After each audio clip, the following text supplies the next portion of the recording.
हम मौजूद हैं इस समय सिद्धार्थनगर जनपद के सदर अस्पताल सिद्धार्थनगर के सदर अस्पताल में और मामला महरिया थाना तेतरी और कोतवाली जनपद सिद्धार्थनगर का है। मामला ये है कि एक परिवार को उसके कुछ विरोधियों ने, जो कि पुरानी जमीन की रंजिश को मामलों को लेके पुराना दुश्मनी रखते हैं, और ऐसे लोगों ने उसके परिवार के घर में घुस के पूरे परिवार को मारा पीटा, इतना मारा कि अधमरा कर दिया। और तब तक मारा कि जब तक ये ना हो जाए कि आदमी मर जाए, बस बड़ी मुश्किल से उसकी जिंदगी बचा के लोग अस्पताल तक ला सके। ऐसे व्यक्ति के ऊपर, वो भी अभी अपराधी, ऐसा आदमी, इतना मारने वाला आदमी अभी घूम रहा है और घूम के टहल के धमकी दे रहा है। इस विषय पे चिंता का विषय हुआ, और जब चिंता का विषय हुआ तो मामला मीडिया तक आया और मीडिया यहाँ तक आई। हम आपको जमीनी सच्चाई दिखाएंगे अपने चैनल के माध्यम से। जो पीड़ित है, जो मार खाया, जिसके सर पे 14 टाके लगे हुए हैं और उसका पूरा सर, आधा सर तो खुल ही गया है और 14 टाके लगे हुए हैं और अभी बहुत ही बुरी स्थिति में लेटा हुआ। क्या नाम है आपका? जैस मोहम्मद। तो जैस मोहम्मद, कौन मारा आपको? शकील और महबूब, आसिफ, साहिल, आरिफ और राजिया और फातिमा और शकील का तीनों बेटी, मतलब सब घेर के गोलबंदी घेर के मारे। और 4 बंदे बाहरी से बुलाया था मारने के लिए, और राड से मारा और ईंटे से मारा और बम्बैया वाली लाठी से मारा। और हमारे चाचा को भी ले गया। जब हम लोग का मान लिया तो हमारे चाचा को घर में लेके चला गया, शटर बंद कर लिया, ताला मार लिया। हमको हॉस्पिटल लेके चले आए। फिर आदमी यहाँ पे सड़क पे बहुत तमाशा देखने वाले थे। फिर ये हमारे चाचा को बहुत मारा, वो चल नहीं पा रहे थे, गाड़ के भले घिस घिस के वो जा रहे थे रात में। फिर वो देखे, जब आदमी देखे तो कह रहे ये कौन आ रहा, तो देखे इनको, तो इनको गोदी में उठा के फिर। क्या नाम है आपके चाचा का? दाहू। अच्छा, उनको भी मारा? उनको भी मारा। आज हमारा घर भी। अच्छा, क्या जमीन का ही मामला है? जमीन का मामला है। अच्छा। हाँ। ये जो मारा वो कौन लगता है? ये पर्दार है हमारा। पर्दार है। आपका पर्दार है? हाँ, हमारे बाप का मनो पर्दार है। कैसा है पर्दार आपका? बड़ा आदमी है कि छोटा आदमी है, तुम्हारे जैसा? नहीं, बड़ा आदमी है। अच्छा। हाँ। कितना बड़ा आदमी है? अरे है, टाली है, कट्टर है, कंपाइन है, ब्लोरो है। अच्छा। सब कुछ है।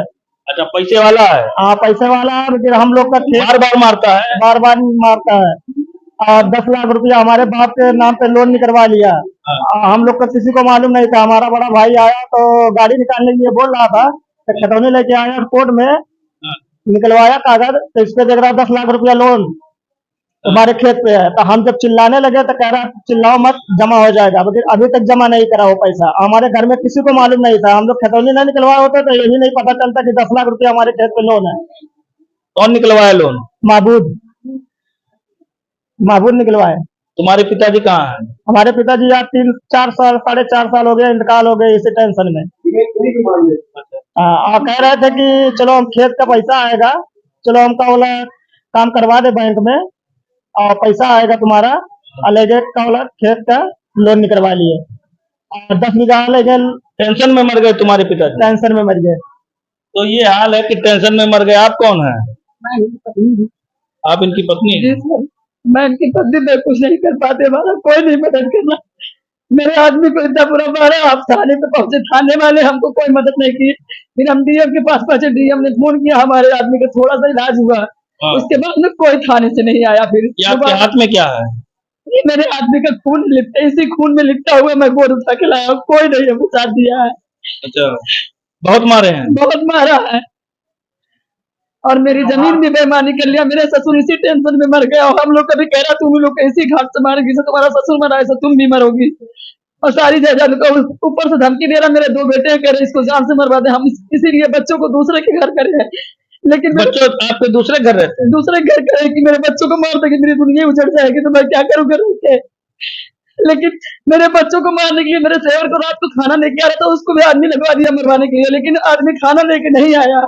अच्छा, खाने पे भी पाबंदी लगा दिया है? जी, पाबंदी लगा दिया है खाने पे भी। कोई सुनवाई नहीं हो रही। थाने पे जा रहा है, बस यही कह रहा कि जाओ होगा, लेकिन कोई सुनवाई नहीं है। केस रहता है, कुछ दूसरा लगा देता है, कुछ दूसरा, उसके बाद में भगा देता है, जाओ। यहाँ से कोई सुनवाई नहीं होगी। घर में चोरी हो गई। रात इतनी जब मैं रात भर यहाँ पे थी हाँ और मैं सो रही थी, उसके बाद बच्चे हमारे जब घर पे गए कहीं जाओ झाड़ उड़ लगाए, देखे घर पे क्या हो रहा है, घर पे देखे चोरी, मेरे को फोन लगाए कि मम्मी फोन अब घर में चोरी हो गया। मैं यहाँ से गए तुरंत बेहोश हो गए, देखते घर मेरे घर लुट गया, मेरा हाथ लुट गया, कोई नहीं साथ है। मेरा एक बहुत बड़ा बेईमान हरामी कुत्ता बहुत बड़ा है।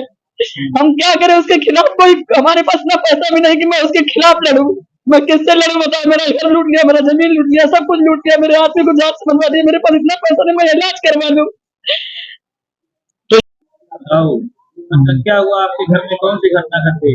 और 4-5 आदमी टांग के लगे थे हाँ और मारी नर्सरी वाले के डंडा लेके। हाँ कुछ दिन हाँ गरिया से मारे? सही कौन लोग मारे?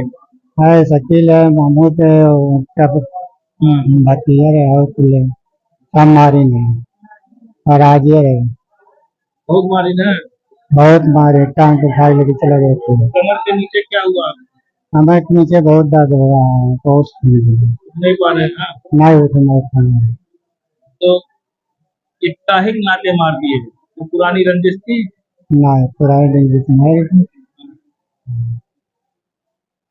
हम क्या नाम है? हमारा नाम रिंकू अवस्थी है।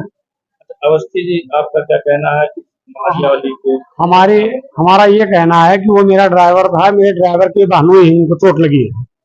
मैं अपने ड्राइवर के बहनोई के पक्ष में शनिवार को मुकदमा लिखवाने गया था, जिसमें एक सर्वेश साहब हैं, उन्होंने मेरी तहरीर मुझसे खुद लिखवाया और मेरी तहरीर के हिसाब से इसमें मुकदमा नहीं लिखा गया, जो न्याय संगत नहीं है। इस पर जो सही दर्ज थे वो कर जी नहीं, कतई नहीं। जो हमसे लिखवाया गया, जिसमें इसमें लिखा है धारदार हथियार, हाँ इसमें घर में घुसना, इसमें प्रार्थी को लात मुंह के घूसे। मैं भी एक एलएलबी हूँ, एलएलबी किया हूँ, जिसमें 323, 504, 506 भी बनता है। वो कतई न्याय संगत धारा कोई इसमें उन्होंने साहब ने लगाया ही नहीं। अब साहब किस कारणवश नहीं लगाए यही सर जानते होंगे। अच्छा, इसमें धारदार हथियार से उनके सर पे 14-15 टाँके जी जी जी सर लगा है, और खुद आपके सामने है। और इनके चाचा को भी बहुत गंभीर चोटें हैं, जो ये उठ नहीं पा रहे हैं। हम लोग खुद इनको उठाकर ले गए हैं, क्योंकि हमारा कमर से नीचे का। और हम लोग बार बार यहाँ से रिक्वेस्ट कर रहे हैं सर लोगों से कि आप यहाँ से लोहिया के लिए या कहीं के लिए रिफर कर दीजिए, तो ये लोग ये भी नहीं कर रहे हैं। मान लीजिए कोई घटना दुर्घटना इन लोगों के साथ हो जाएगी तो कौन जिम्मेदार होगा? ये मामला अभी यही जी, ये मामला यही दबाए हुए हैं सब लोग। जी, सदर अस्पताल में दबाए हुए हैं मामला जी, दरखास्त से ही फंसा हुआ है। ना यहाँ कोई पुलिस का आ रहा है, ना यहाँ के कोई लोग रिस्पॉन्स दे रहे हैं। डॉक्टर भी रिस्पॉन्स कोई रिस्पॉन्स नहीं दे रहा सर।